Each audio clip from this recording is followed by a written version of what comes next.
Kembali ke Michi. Michi ternyata bersedia masuk tim Direktur Choi dan menerima berkas proyek rahasia itu yang ternyata adalah pembangunan kantor pusat baru di mana proyek itu terkendala dengan pembebasan tanah yang belum tuntas. Michi ditugaskan untuk membujuk pemilik tanah yang belum mau menjual tanahnya, yaitu pemilik restoran sop jeroan yang bernama Nenek Rosa. Michi berjalan menuju restoran Rosa. 야, 네 전문이지.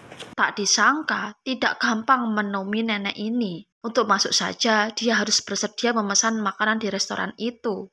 Seusai membayar, Michi menyodorkan dokumen penawaran dari perusahaannya. Melihat ini, Nenek Rosa langsung mendorong Michi keluar dari restorannya, kemudian melemparinya dengan garam. Michi masih belum menyerah. Di hari ke-8, dia kembali mendatangi restoran Rosa dan mencoba mengajaknya bicara. Tapi, lagi-lagi belum sempat bicara sepatah kata pun. Seperti hari sebelumnya, dia diusir dan dilempari garam. Berkali-kali Michi mendatangi restoran itu, perlakuan yang sama pula yang ia dapatkan. Sementara itu, Mirai dimarahi oleh Sejin karena membuang kursi tua yang biasanya ada di depan kebun. 동업자 고용한 거예요. 하는 게 청소 아닌 거 알면서 되게 도망치. Untuk membayar kesalahannya, Mirai berjanji akan menggantinya, tapi ini malah membuat Sejin marah. 모르면 손도. 네. 아쉽지만 도였네요. Mirai tidak terima. Dia balik memarahi Sejin dengan mengatakan bahwa dengan tidak memberikan tugas yang jelas padanya, itu sama saja melakukan perundungan. 왜 그렇게 잔인해요? 어떻게 사람이 사랑한테 그런... Mirai pergi dari hadapan Sejin dengan muka sebal. Sejin hanya terdiam, tak menyangka Mirai bakal semarah itu. Tapi tak berapa lama, dia kaget karena mendengar suara teriakan Mirai. Dia keluar ke jalan dan dilihatnya Mirai sudah terjatuh dari sepedanya. Dengan wajah lunglai, Michi terlihat berjalan balik ke kantornya.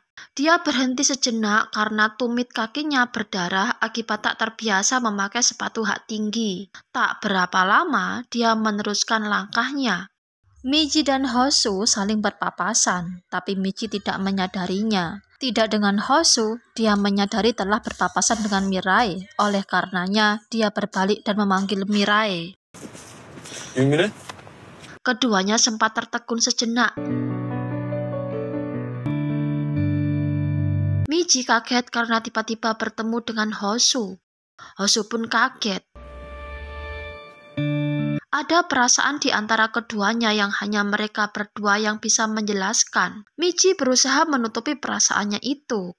Ketika ditanya Hosu kenapa Mirai menghentikan kasus hukumnya, Michi sempat kelabakan menjawabnya karena jelas dia tidak begitu paham, tapi Michi berusaha menutupinya dengan meminta Hosu agar tidak ikut campur dengan urusannya.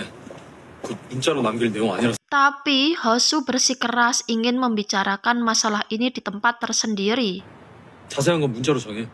Hosu masih terbayang-bayang pertemuannya barusan dengan Mirai. Dia yakin kalau yang ditemuinya tadi bukan Mirai, tapi Michi. Dia yakin dia masih bisa membedakan keduanya. Ketika SMA dulu, ada suatu momen ketika Hosu hendak memberikan buah pada Michi. Kedua saudara kembar itu muncul hampir bersamaan dengan rambut yang ditutupi handuk. Tapi Hosu tetap tahu mana Michi dan mana Mirai. Hosu terbangun dari lamunannya karena dikagetkan oleh suara pesan yang masuk di HP-nya yang ternyata itu dari Michi yang setuju bertemu di suatu tempat. Sementara itu, Mirai takut kalau Hosu mengenali Michi. Tapi Michi meyakinkan Mirai bahwa dia bakal bisa mengatasi Hosu. Meski demikian, Mirai tetap khawatir Hosu mengetahui rahasia mereka ini. Oleh karenanya, Mirai melarang Michi menemui Hosu sebagai dirinya. Michi mulai bingung, dia pun buru-buru mengakhiri percakapan teleponnya dengan Mirai. 알았다고, 끊어. Michi benar-benar merasa serba salah sekarang karena melanggar perjanjiannya dengan Mirai untuk tidak saling mencampuri urusan masing-masing. 어떡해. Dia takut kalau Mirai tahu bahwa dia tetap saja menemui Hosu, ditambah di kantor dia bersedia bekerja sama dengan Ketua Shin dan Direktur Choi dua orang yang masuk daftar blacklist Mirai.